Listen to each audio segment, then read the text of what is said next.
요즘 메타버스를 모르고는 젊은 세대와 대화가 어려울 뿐만 아니라 시대에 뒤떨어진 사람 취급을 받을 수밖에 없습니다. 특히 코로나19로 인해 대면 모임이나 행사가 어려워짐으로써 비대면 미팅이나 행사를 활용하게 되면서 메타버스 세상을 앞당기게 됐습니다. 팬데믹으로 우리 삶의 디지털화가 가속화된 셈이죠. 코로나로 입학식이 어려워진 대학교는 가상공간에서 입학식을 했고 봄축제를 메타버스 플랫폼에서 했습니다. 신입사원은 첫 출근을 코로나19 때문에 재택근무로 시작했죠.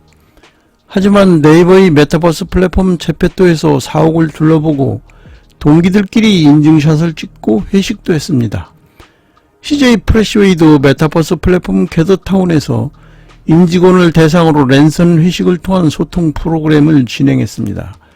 이를 위해 임직원들 집으로 음료와 다과, 폐플라스틱을 재활용한 소재로 만든 후드티를 배송했습니다. 가상공간의 본사 사무실 내부를 그대로 구현하여 사무실 내 테이블 등에 임직원이 모여 화상을 통해 서로 대화할 수 있도록 했어요. 메타버스는 이미 이렇게 우리 곁에 가까이 다가왔는데도 불구하고 메타버스가 뭐냐고 묻는 사람이 여전히 많습니다. 최근 20여 년간 IT 생태계는 커다란 패러다임의 변화가 있어 왔습니다.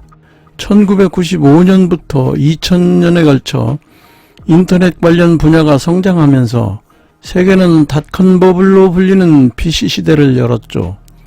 그러다가 2007년 애플의 스티브 잡스가 아이폰을 들고 나오면서 손안의 PC에 해당하는 모바일 시대를 열었습니다.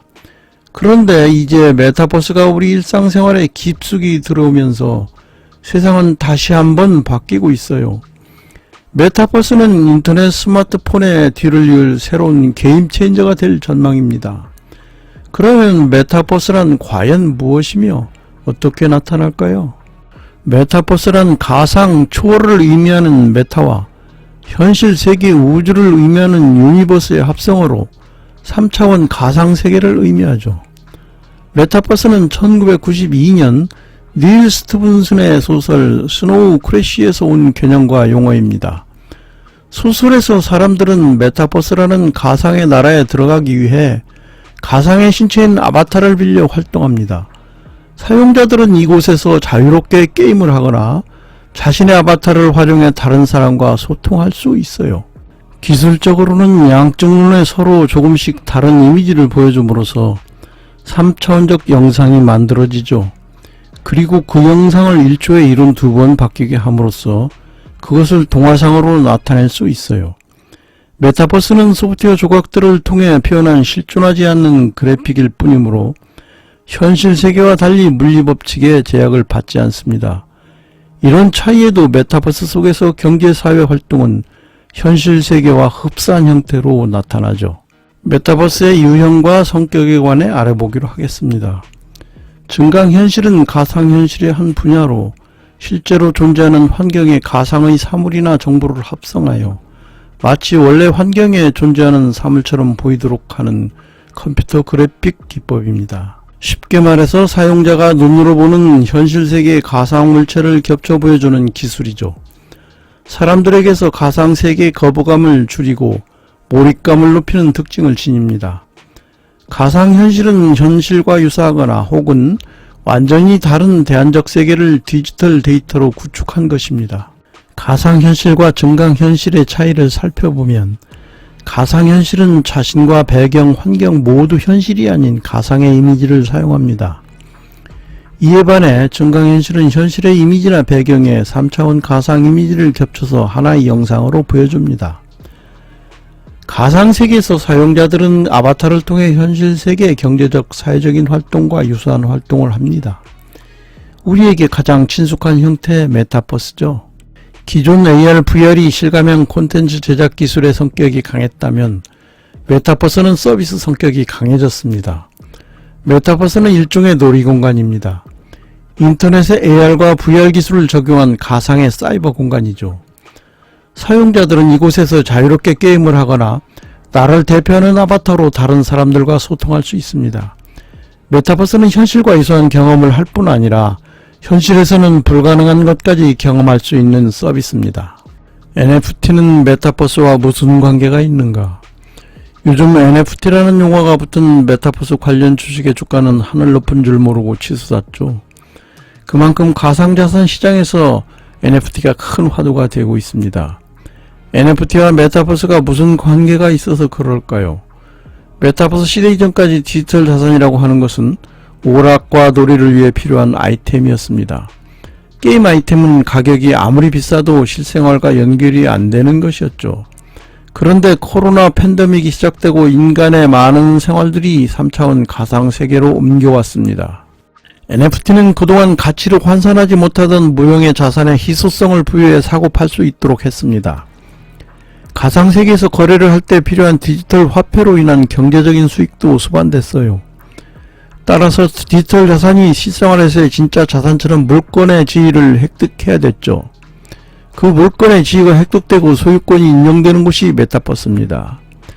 가상세계에서 어떤 물건에 대해 소유권을 인정해주는 것이 NFT, Non-Fungible Token, 즉 대체 불가능한 토큰입니다. NFT는 소유권 인증서입니다. 온라인에서는 내가 글을 써도 내가 썼는지 규명이 안됩니다. 누가 그걸 복사해도 어쩔 도리가 없어요. 그래서 정확히 내 거라는 것을 NFT로 증명합니다. 마치 부동산 계약서와 같아요. NFT의 의의는 복사가 손쉽게 일어나는 디지털 세상에서 NFT를 통해 특정 자산의 소유권을 만들 수 있다는 점이죠. 미술은 NFT 기술의 혜택을 가장 크게 본 분야로 꼽힙니다. A가 디지털 예술품을 만들었다고 할 때 디지털 세상에선 이 예술품이 손쉽게 복사되고 원본이 누군지 알 수 없게 됩니다. 그런데 A가 이 작품을 NFT로 발행하면 상황은 달라지죠.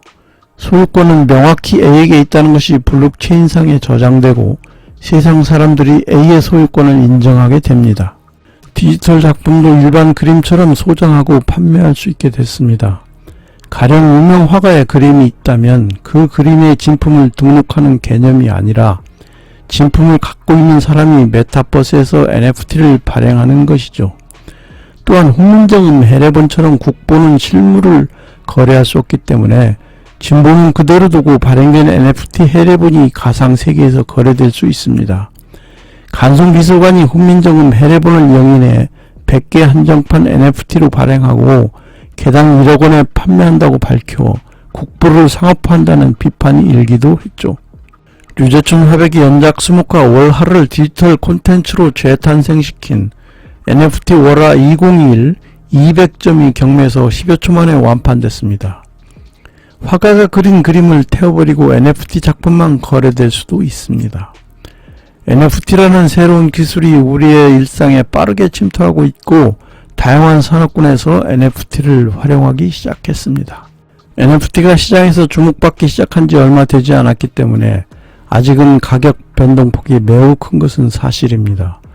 하지만 NFT가 가지는 가치, 우리에게 주는 효용, 산업적으로 미칠 영향 등 큰 관점에서 NFT 시장에 대해 이해할 필요는 있습니다.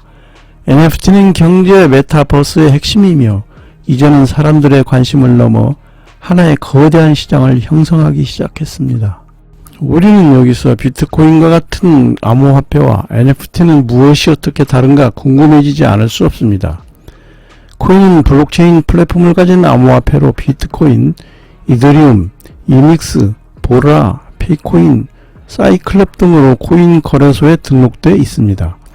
토큰은 블록체인 앱인 덱이 발행하는 암호화폐로 해당 서비스를 거래에 사용하며 코인 기반으로 발행한 그 가상세계에서 돌아가는 걸 말합니다. 유니드가 미르포에서 사용하는 유틸리티 토큰인 유닉스 토큰 같은 경우입니다. NFT는 Non-Fungible 토큰이 준말이죠. NFT는 거래소에서 얼마든지 거래가 됩니다. 암호화폐와 NFT는 비슷하지만 자세히 들여다보면 분명히 다릅니다. 비트코인은 똑같은 코인이 2천만 개 이상 발행 유통됩니다. 반면 NFT는 원본이 하나밖에 없습니다. 정리하자면 NFT는 이 세상에서 하나밖에 존재하지 않는 디지털 정품 인증서, 즉 고유의 인식표를 달고 있는 소장품으로 이해하면 쉽습니다. 또 다른 궁금증 하나는 NFT 거래소에서 상품을 구매했는데 왜 집으로 배송을 해주지 않냐고 물을 수 있습니다. 물론 NFT 그림을 샀다면 프린팅해서 집에 걸어둘 수는 있을 것입니다. 하지만 집에 걸어둔 프린팅 그림은 원본으로 인정 안됩니다. NFT 그림은 고유의 블록체인 주소가 삽입되어 있습니다. 그 블록체인 소유권을 사는 방식이죠. 게임업계는 NFT에 주목하며 플레이 투 원 전략을 가동하고 있습니다. 게임을 하면서 돈도 벌 수 있다는 의미의 P2E 모델은 최근 게임업계가 주목하고 있는 새로운 비즈니스 모델이죠. 유저가 게임을 하기 위해 돈을 지불해야 하는 기존 방식과 달리 P2E는 유저가 게임을 하면서 획득한 아이템을 가상자산으로 교환할 수 있습니다. 블록체인과 이를 활용한 NFT 기반 게임은 기존 게임과 달리 이용자가 실제로 돈을 벌 수 있는 것이 가장 큰 특징이죠. 게임에서 획득한 아이템이나 캐릭터는 디지털 파일이지만 고유의 값을 부여해 NFT로 만드는 방식으로 거래가 가능하게 한 것입니다. 위메이드는 자사 출시 게임 미르호의 대표적 재화인 흑철을 유틸리티 토큰인 드레이코로 언제든지 교환이 가능하도록 했습니다. 드레이코는 미르호라는 메타버스 가상세계에서 통용되는 토큰이지만 블록체인 지갑 서비스 위믹스 월렛에서 암호화폐인 위닉스로 교환할 수 있습니다. 현재 위닉스는 암호화폐 거래소 빗썸에 상장돼 있어 언제든지 현금화가 가능합니다. 다만 우리나라는 개인법으로 게임에서 취득한 재화를 돈으로 바꿀 수 없도록 막고 있기 때문에 국내 서비스는 불가능합니다. 그렇지만 메타버스와 현실을 잇는 시도가 끊임없이 이루어지는 상황에서 게임 속 경제와 현실 경제의 연결도 피할 수 없는 흐름입니다. 우리가 메타버스도 제대로 모르고 있는데 아크버스라는 것이 등장했어요. 도대체 이것은 또 무엇입니까? 지금 이 순간 메타버스와 아크버스를 정확히 구분해 설명할 수 있는 분 손 들어보세요. 세상이 휙휙 변하고 있습니다. 메타버스는 네이버 제페토에서처럼 3D 아바타를 활용해 서비스를 제공합니다. 아크버스는 서비스보다는 여러 기술을 융합하고 연결하는 개념의 메타버스입니다. 아크버스는 기존 3차원 가상공간 메타버스 방식을 넘어서는 가상현실 융합 생태계를 말합니다. 아크버스는 독립된 가상세계가 아니라 현실 세계와 똑같은 가상세계를 창조하는 디지털 트윈 기술과 두 세계를 연결하는 AI, 로봇, 클라우드 기술을 통해 현실과 긴밀히 연결합니다. 자율주행과 로봇, VR, AR 기술, 스마트 빌딩, 그리고 인공지능 AI, 디지털 트윈 등 핵심 기술을 모아 서비스 인프라를 또 다른 세상에서 나타나는 게 곧 아크버스입니다. 한마디로 온 오프라인을 넘나드는 진화한 개념의 메타버스죠. 온라인 공간에서 주문하면 오프라인 로봇이 실제 배달합니다.